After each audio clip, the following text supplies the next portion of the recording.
इसने गलत बताना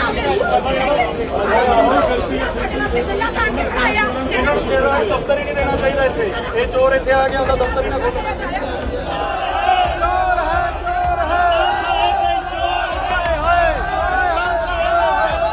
ਵੱਡੀ ਖਬਰ ਦਿੱਲੀ 에ਅਰਪੋਰਟ ਤੋਂ ਨਿਕਲ ਕੇ ਸਾਹਮਣੇ ਆ ਰਹੀ ਹੈ, ਜਿੱਥੇ ਦਿੱਲੀ 에ਅਰਪੋਰਟ ਤੇ ਯਾਤਰੀਆਂ ਨੇ ਉਸ ਵੇਲੇ ਹੰਗਾਮਾ ਕਰ ਦਿੱਤਾ ਜਦੋਂ 800 ਤੋਂ ਵੱਧ ਅੰਤਰਰਾਸ਼ਟਰੀ ਉਡਾਨਾਂ ਦੇ ਰੱਦ ਹੋਣ ਦਾ ਸੇਕ ਭਾਰਤ ਤੱਕ ਪਹੁੰਚਿਆ।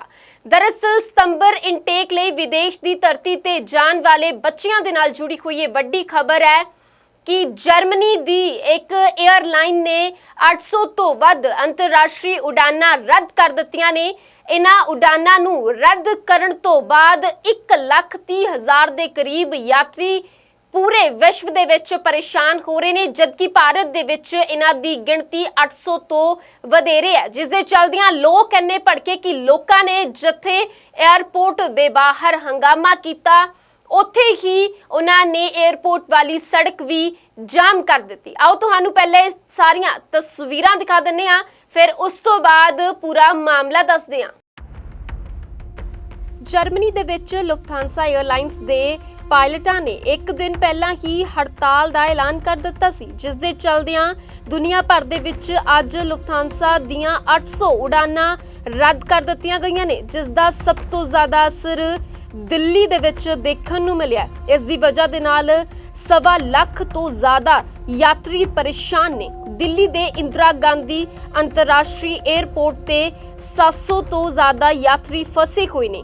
에ਅਰਪੋਰਟ ਦੇ ਅੰਦਰ ਸੁਰੱਖਿਆ ਕਰਮੀ ਵੀ ਤਾਇਨਾਤ ਕੀਤੇ ਗਏ ਨੇ। ਦੱਸ ਦਈਏ ਕਿ ਪਾਇਲਟ ਆਪਣੀ ਤਨਖਾਹ ਦੇ ਵਿੱਚ ਵਾਧੇ ਨੂੰ ਲੈ ਕੇ ਹੜਤਾਲ ਤੇ ਨੇ, ਜਿਸ ਦੇ ਚਲਦਿਆਂ ਉਹਨਾਂ ਨੇ ਇੱਕ ਦਿਨ ਪਹਿਲਾਂ ਹੀ ਹੜਤਾਲ ਕਰਨ ਦਾ ਐਲਾਨ ਕਰ ਦਿੱਤਾ ਸੀ। ਇਸ ਦਾ ਅਸਰ ਸਿੱਧਾ ਦਿੱਲੀ ਦੇ ਵਿੱਚ ਦੇਖਣ ਨੂੰ ਮਿਲਿਆ। ਜਾਣਕਾਰੀ ਦੇ ਅਨੁਸਾਰ ਯਾਤਰੀਆਂ ਦੇ ਵਿੱਚ ਕੁਝ ਵਿਦਿਆਰਥੀ ਵੀ ਸ਼ਾਮਿਲ ਨੇ, ਜਿਹੜੇ ਸਤੰਬਰ ਇਨਟੇਕ ਦੇ ਲਈ ਕੈਨੇਡਾ ਜਾਣ ਵਾਲੇ ਸੀ, ਪਰ ਇਸ ਦੌਰਾਨ ਉੱਥੇ ਜ਼ਬਰਦਸਤ ਹੰਗਾਮਾ ਵੀ ਦੇਖਣ ਨੂੰ ਮਿਲਿਆ। ਇੰਦਰਾ ਗਾਂਧੀ ਅੰਤਰਰਾਸ਼ਟਰੀ 에ਅਰਪੋਰਟ ਦੇ ਵਿੱਚ ਉਸ ਵੇਲੇ ਜ਼ਬਰਦਸਤ ਹੰਗਾਮਾ ਹੋਇਆ ਜਦੋਂ ਫਲਾਈਟ ਰੱਦ ਹੋਣ ਦੇ ਚਲਦਿਆਂ ਯਾਤਰੀਆਂ ਨੇ ਉੱਥੇ ਹੀ ਧਰਨਾ ਦੇ ਦਿੱਤਾ। ਇਸ ਦੀਆਂ ਕੁਝ ਤਸਵੀਰਾਂ ਵੀ ਸਾਹਮਣੇ ਆਈਆਂ ਨੇ। ਯਾਤਰੀਆਂ ਨੇ 에ਅਰਲਾਈਨ ਦੇ ਖਿਲਾਫ ਨਾਅਰੇਬਾਜ਼ੀ ਕਰਨੀ ਵੀ ਸ਼ੁਰੂ ਕਰ ਦਿੱਤੀ। ਸੜਕ ਤੋਂ ਲੈ ਕੇ ਅੰਦਰ 에ਅਰਪੋਰਟ ਤੱਕ ਯਾਤਰੀਆਂ ਨੇ ਜਾਮ ਕਰ ਦਿੱਤਾ, ਜਿਸ ਦੀਆਂ ਕੁਝ ਵੀਡੀਓਜ਼ ਵੀ ਨਿਕਲ ਕੇ ਸਾਹਮਣੇ ਆਈਆਂ ਨੇ। ਇਸ ਦੌਰਾਨ ਇੱਕ ਮਹਿਲਾ ਦੇ ਵੱਲੋਂ ਨਾਅਰੇਬਾਜ਼ੀ ਕਰਦੇ ਹੋਏ 에ਅਰਲਾਈਨ ਨੂੰ ਚੋਰ ਤੱਕ ਆਖਿਆ ਗਿਆ। ਆਓ ਤੁਹਾਨੂੰ ਸੁਣਾ ਦਿੰਨੇ ਆ। इसने गलत बताना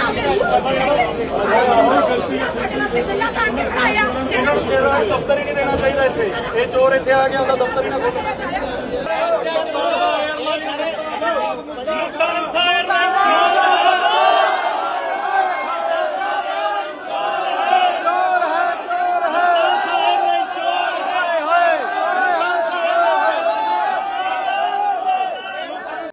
ਦੱਸ ਦਈਏ ਕਿ ਇਸ 에ਅਰਪੋਰਟ ਤੇ ਫਸੇ ਯਾਤਰੀਆਂ ਦੇ ਵਿੱਚ ਕੁਝ ਵਿਦਿਆਰਥੀ ਵੀ ਸ਼ਾਮਿਲ ਨੇ, ਜਿਨ੍ਹਾਂ ਨੇ ਆਪਣੇ ਐਗਜ਼ਾਮ ਦੇਣ ਦੇ ਲਈ ਵਿਦੇਸ਼ ਜਾਣਾ ਹੈ। ਉੱਥੇ ਹੀ 에ਅਰਪੋਰਟ 'ਚ ਫਸਣ ਤੋਂ ਬਾਅਦ ਲੋਕਾਂ ਦੇ ਵੱਲੋਂ ਨਾਅਰੇਬਾਜ਼ੀ ਵੀ ਕੀਤੀ ਗਈ ਹੈ। ਯਾਤਰੀਆਂ ਦੇ ਜ਼ਿਆਦਾ ਹੰਗਾਮੇ ਤੋਂ ਬਾਅਦ 에ਅਰਲਾਈਨ ਨੇ ਕਰੀਬ 200 ਯਾਤਰੀਆਂ ਨੂੰ ਦੂਜੀ 에ਅਰਲਾਈਨ ਦੇ ਜ਼ਰੀਏ ਭੇਜ ਦਿੱਤਾ, ਪਰ ਹਾਲੇ ਵੀ 500 ਯਾਤਰੀ ਪੂਰੇ ਦੇਸ਼ ਦੇ ਵਿੱਚ ਫਸੇ ਹੋਏ ਨੇ।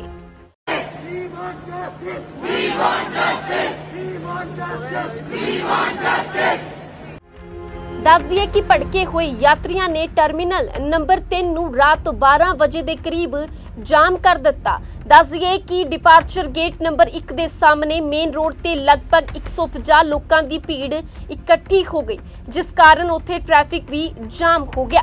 ਜਰਮਨੀ ਦੇ ਵਿੱਚ ਇਸ ਪ੍ਰਮੁੱਖ 에ਅਰਲਾਈਨ ਦੇ ਪਾਇਲਟ ਯੂਨੀਅਨ ਨੇ ਆਪਣੇ 500 ਤੋਂ ਵਧੇਰੇ ਪਾਇਲਟਾਂ ਦੇ ਨਾਲ ਹੜਤਾਲ ਤੇ ਜਾਣ ਦੀ ਘੋਸ਼ਣਾ ਕੀਤੀ। ਇਸ ਦੇ ਨਾਲ ਹੀ ਉਹਨਾਂ ਨੇ ਮੰਗ ਕੀਤੀ ਕਿ ਉਹਨਾਂ ਦੀ ਤਨਖਾਹ ਦੇ ਵਿੱਚ ਵਾਧਾ ਕੀਤਾ ਜਾਵੇ। ਹਾਲਾਂਕਿ ਇਸ ਦਾ ਸਿੱਧਾ ਅਸਰ ਦਿੱਲੀ ਦੇ ਵਿੱਚ ਦੇਖਣ ਨੂੰ ਮਿਲਿਆ, ਜਿੱਥੇ ਦੇਰ ਰਾਤ ਭੜਕੇ ਹੋਏ ਯਾਤਰੀਆਂ ਨੇ ਹੰਗਾਮਾ ਕੀਤਾ, ਉੱਥੇ ਹੀ ਨਾਅਰੇਬਾਜ਼ੀ ਕੀਤੀ ਹੈ। ਦੱਸ ਦਈਏ ਕਿ ਲੁਫਥਾਂਸਾ ਦੇ ਕਰੀਬ 1,30,000 ਯਾਤਰੀਆਂ ਤੇ ਇਸ ਦਾ ਅਸਰ ਪਿਆ। ਕਈ ਯਾਤਰੀ 에ਅਰਪੋਰਟ ਤੇ ਫਸੇ ਹੋਏ ਨੇ। ਇਸ ਨੂੰ ਲੈ ਕੇ ਉੱਥੇ ਪੁਲਿਸ ਅਤੇ NISF ਨੂੰ ਵੀ ਤਾਇਨਾਤ ਕੀਤਾ ਗਿਆ। ਜਿਸ ਦੇ ਚਲਦਿਆਂ 800 ਦੇ ਕਰੀਬ ਯਾਤਰੀਆਂ ਦੀ ਫਲਾਈਟ ਰੱਦ ਹੋ ਗਈ ਹੈ ਤੇ ਉਹ ਦਿੱਲੀ 에ਅਰਪੋਰਟ ਤੇ ਹੀ ਫਸ ਗਏ ਨੇ। ਇਹ ਵੀ ਜਾਣਕਾਰੀ ਨਿਕਲ ਕੇ ਸਾਹਮਣੇ ਆ ਰਹੀ ਹੈ ਕਿ ਦੁਨੀਆ ਭਰ ਦੇ ਵਿੱਚ 800 ਫਲਾਈਟਸ ਰੱਦ ਕੀਤੀਆਂ ਗਈਆਂ ਨੇ।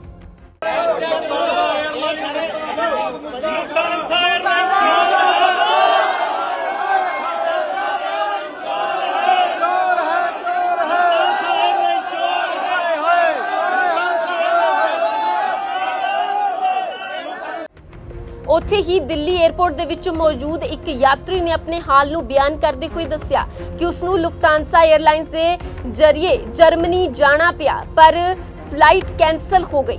ਇਸ ਦੌਰਾਨ ਹੀ ਦਿੱਲੀ 에ਅਰਪੋਰਟ ਦੇ ਵਿੱਚ ਮੌਜੂਦ ਇੱਕ ਯਾਤਰੀ ਨੇ ਆਪਣੇ ਸਫ਼ਰ ਨੂੰ ਬਿਆਨ ਕਰਦੇ ਹੋਏ ਕਿਹਾ ਕਿ ਉਸਨੇ ਜਰਮਨੀ ਜਾਣਾ ਸੀ ਪਰ ਉਸਦੀ ਫਲਾਈਟ ਕੈਂਸਲ ਹੋ ਗਈ। ਹੁਣ ਉਹ ਦੁਬਈ ਤੋਂ ਹੋ ਕੇ ਜਾਏਗਾ ਜਿਸ ਦੇ ਲਈ ਉਸ ਨੂੰ 24 ਘੰਟੇ ਰੁਕਣਾ ਪਏਗਾ। ਉੱਥੇ ਲੋਕਾਂ ਨੇ ਜਿੱਥੇ ਨਾਅਰੇਬਾਜ਼ੀ ਕੀਤੀ ਉੱਥੇ ਹੀ ਆਪਣੇ ਪੈਸੇ ਰਿਫੰਡ ਕਰਨ ਦੀ ਵੀ ਮੰਗ ਕੀਤੀ ਗਈ। ਦੱਸ ਦਈਏ ਕਿ 2 ਦੇ ਕਰੀਬ ਉਡਾਨਾਂ ਦਾ ਸਮਾਂ ਵੀ ਬਦਲਿਆ ਗਿਆ ਪਰ ਦੱਸਿਆ ਜਾ ਰਿਹਾ ਕਿ ਉਹ ਬਦਲੇ ਹੋਏ ਸਮੇਂ ਤੇ ਵੀ ਨਹੀਂ ਉੱਡੀਆਂ, ਜਿਸ ਦੇ ਚਲਦਿਆਂ ਲੋਕਾਂ ਦਾ ਗੁੱਸਾ ਹੋਰ ਵੀ ਵੱਧ ਗਿਆ। ਸਿਰਫ ਯਾਤਰੀ ਹੀ ਨਹੀਂ ਬਲਕਿ ਉਹਨਾਂ ਦੇ ਰਿਸ਼ਤੇਦਾਰ ਵੀ ਉੱਥੇ ਧਰਨੇ ਤੇ ਬੈਠ ਗਏ ਤੇ ਉਹਨਾਂ ਦੇ ਵੱਲੋਂ ਵੀ ਨਾਅਰੇਬਾਜ਼ੀ ਕੀਤੀ ਗਈ। ਹਾਲਾਂਕਿ ਇਹ ਕਿੰਨਾ ਸਮਾਂ ਖੱਜਲ ਖੁਆਰੀ ਚੱਲੇਗੀ ਇਹ ਤਾਂ ਉਸ ਵੇਲੇ ਹੀ ਪਤਾ ਲੱਗੇਗਾ ਜਦੋਂ ਲੁਫਥਾਂਸਾ 에ਅਰਲਾਈਨਸ ਦੇ ਵੱਲੋਂ ਕੋਈ ਅਧਿਕਾਰਿਤ ਤੌਰ ਤੇ ਬਿਆਨ ਜਾਰੀ ਕੀਤਾ ਜਾਂਦਾ ਹੈ। ਬਿਊਰੋ ਰਿਪੋਰਟ ਹਮਦਰਦ ਟੀਵੀ।